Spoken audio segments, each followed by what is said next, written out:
Welcome into a new episode of Cardinals Plus. I'm Corey Miller here with Ahmad Hicks. We got some new faces to talk about and a little bit more excitement to talk about than the last time we met. Not the faces we wanted to talk about. Well, hey, the good so far. Let's talk about the good. This is going to be a positive episode. We're talking about the good. Jose Quintana, Jordan Montgomery, the two new lefties the Cardinals acquire.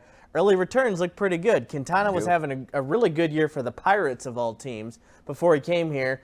First start was great, 6 innings, 1 run. Looks like a guy that could make a difference for sure. We look like we have a guy that can now eat up some innings, which is what the president of baseball operations, John Mozeliak, said when they signed Quintana. I think moving forward, though, how is he going to be when the pressure is building? And we're talking about playing in the playoffs, and we're talking about playing for an NL Central leading spot. I think that's when it's going to matter, because right now we saw last year how it worked with J-Happ and John Lester. You know, it worked during the regular season when we needed them. Yeah. Where were they? You know what I'm saying? So I'm not getting too high, but great first impression. If you're looking at a playoff rotation, it's going to be some interesting questions. We'll probably talk a little more about that. Jordan Montgomery, the other guy they acquired, I really like that trade. You hate to see Bader go because he brings so much to the team defensively for sure, but they needed another arm, and I really like Jordan Montgomery, and he proved in his first start. He was great against his former team, the Yankees, the best team in baseball really other than the Dodgers. Hot day, too. 5 innings, 2 hits, didn't allow a run. He got the win. I think they can expect some big things from him. I like that acquisition a lot. Yeah, and talk about the game and the climate that he was in that day. He probably lost about 5 pounds sweating that day. So hats off to him getting adjusted to the St. Louis humidity on the fly, and always going up against your former team. That's no easy task. A lot of emotional things going around him. So big for him, another innings eater as the Cardinals need. Harrison Bader, tough to see him go. Yeah, what do you think about that? I mean, as my dad always told me, the best ability is availability, and he wasn't available this season. And you saw a guy, Dylan Carlson, who can do just as good as Bader, if not a little bit better offensively. I'm not saying he's a Gold Glove center fielder just yet, but I think he's shown potential that he can be that guy if he's given the amount of reps that Bader has been given over the last couple proved he can years. hold his own in center For field. sure, Now listen, Bader, I don't know how they determine some of these analytics and whatnot, but Bader is like above everybody in the league. Good. Yeah. So I'll trust that and say, I mean, Carlson's not going to be Bader in center field. No. But he definitely proved he can handle it. He's got the big arm. He's made a bunch of diving plays here recently, which makes everybody on Twitter go think, oh, this guy can play center field pretty well. And he's proved it. So he's going to be the center fielder going forward. I think this is a really good trade. The Cardinals had to make this trade to get some pitching. So you hate to see Bader go. They're but loaded with outfielders anyway, you know. And my thing is, they all were right there with one another. It was not one that was like, that's our guy right now. You know, Tyler O'Neill, he's bunched up with them. Lars Newbar, everybody, Juan Yepes, everybody that was coming in was just right here. Like, all right, they're showing flashes, but who's going to be that breakout guy? And so when you have so many of the guys that are the same caliber, some has to go. Well, they were in the mix. Yeah. The Cardinals were for an outfielder for a long time. And we talked about Juan Soto extensively on our last one, and you pretty much poo-pooed it, saying no way, no way. And yeah, you're right. But listen, the Cardinals were closer than I thought they were going to get on him. But they keep all their big prospects. They don't bring Juan Soto in and just generationally change the whole plan. What do you think about keeping the prospects, not getting Soto? He goes to the Padres. I feel like I'll be able to answer that question better at the end of this year, and when the Cardinals are in the playoffs and what they do in the playoffs, or if they even make the playoffs. Right now, I think they will, but what they do when they get there is another story. So I think, but it's the same thing every single year. We're waiting on that farm system. We're waiting on those up-and-coming stars to become stars. At one point, are we going to be like, you know what? We're going to get somebody that's proven. We're going to pay them some money and complement our team, and we're going to go all in this year. The Cardinals have not gone, quote-unquote, all in how long? That's true. That's true. They make some big moves in the offseason. Can't discount Goldschmidt, Arenado, obviously. Absolutely great moves not, by John Mozeliak. But just all the way what they need to do. If you would have went out and got a big arm and said, this is going to be our guy for the next 3 to 4 years to complement a Nolan Arenado and a Paul Goldschmidt, and you say, this is our big three moving forward. Somebody that we know when the playoffs start, he's going 7 or 8 innings, only giving up 1 run. These guys are going to drive in 3 to 4 runs a game. I think you have something to start on, but you don't have that legitimate arm in our I'll tell you what, after seeing what the Padres gave up to get Juan Soto, though, I think the Cardinals made the right move because it was just a massive haul and a lot of moving pieces. And who else did they trade for? They traded for Josh Hader from Milwaukee and got Bell in the deal with Washington. So the Padres farm system is pretty depleted. And I'm a big honk for prospects. I'm so glad Jordan Walker is still a St. Louis Cardinal. Absolutely. And Mason Wynn, because here's my thinking.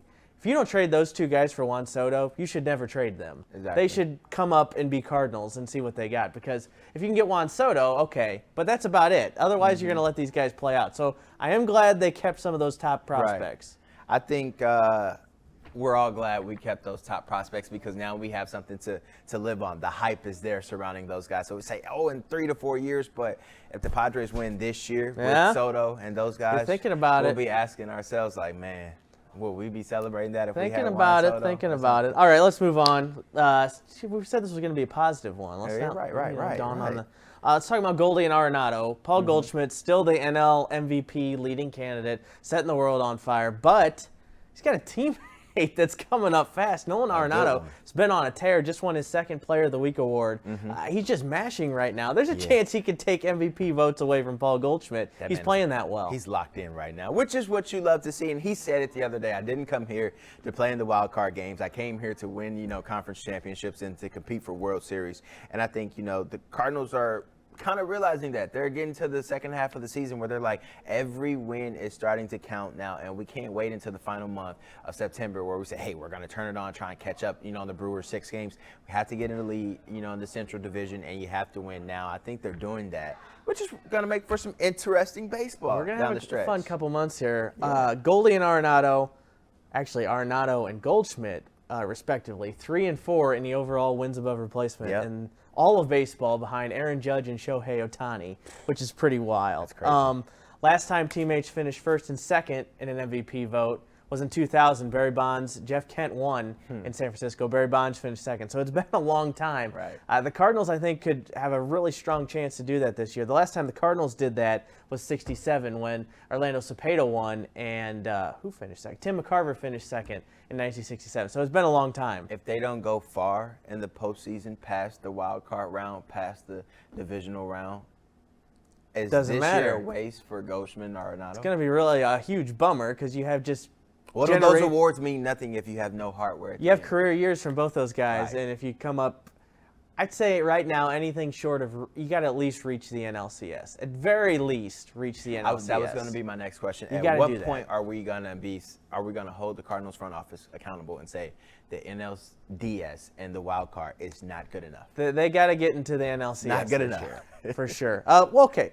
We keep getting negative here. We're going off track. Realistic. So we talked about Goldie and Nolan carrying the load, but there's another guy who's back. He's back. And looks like he can help out, and he's going to change the whole lineup if he can. Paul DeJong, he's allergic to singles right now. He can't hit a single, but that's okay because he's got 7 hits since he's come back. 4 of them are home runs. 3 of them are doubles.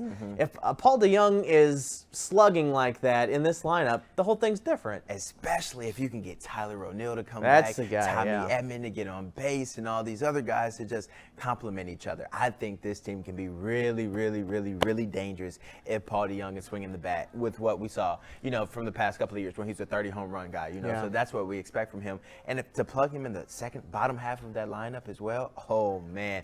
So he's locked in. He went down there. You can see he's mentally, I think he's a lot sharper now because he said before the season he realized when, Emuno Sosa took his place last season that he never wanted that to happen again. And he worked extremely hard to, refine his swing this offseason.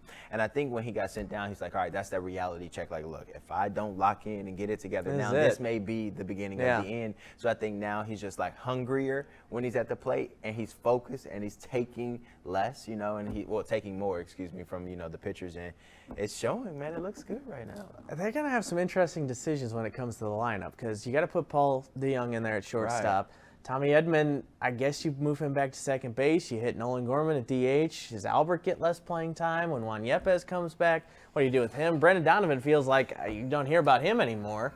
I don't know what they're going to do. These are good questions to have. Yeah. But this is why you always say, all this depth that they have right now, what if you would have just traded it for a plug-and-play guy like Juan Soto or somebody else? Well, it's not that easy. It's not that easy, but I'm just saying you have so many players that complement one another, but all of them, I won't say are the same type of player, but their caliber level, it's right around one another. There's nobody that's leading that pack that says this is our guy for the next 10, 15 years. I think overall, though, we feel pretty good about the lineup. Run the lineup out there. That should be okay. I don't think we felt terrible about the lineup in last year's playoff. It was the pitching.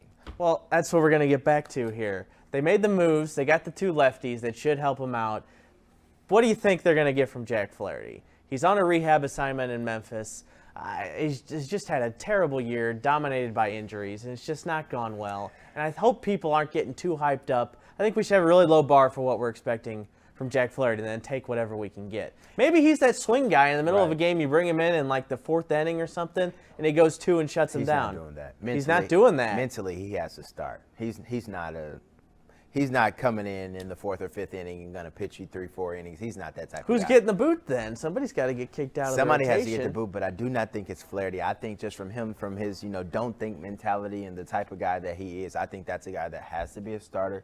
And if he's not going to be a starter, I'm sure he'll be able to help the club in some form or capacity. But I think he's a guy that, mentally, that needs to start for the Cardinals, and he needs to do good starting. Do you think he will, though? That's the question. Well, he'll start. How productive will he be when he starts is the question. Has he gotten past 5 or 6 innings this season? I do not believe so. No, he's only got a couple starts. Exactly. So my thing is, it's kind of, when you're talking about late August baseball, early September baseball, this is essentially playoff baseball. Oh, yeah. So you're going to be asking said the other day. a lot of him when he comes back. So do I think he's going to be the Jack Flaherty of old? No. Do I think he may be a guy that can give you 4 really solid innings and maybe 1-2 questionable innings closer to the end of the year?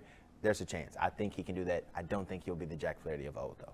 We just keep ending all these little segments on down notes. But we're going to end the whole thing on an up note. It's August 10th. The Cardinals are in first place. They are. Things look a lot better than they did. A lot of games in a row. 7 in a row. Yeah. They look a lot better than they used to, and there's room for some optimism. So we're going to go out on an optimistic note. Yeah. First place Cardinals. Hopefully they're still in that position when we join you next time. That'll do it for this episode of Cardinals Plus. For Ahmad, I'm Corey. See you next time.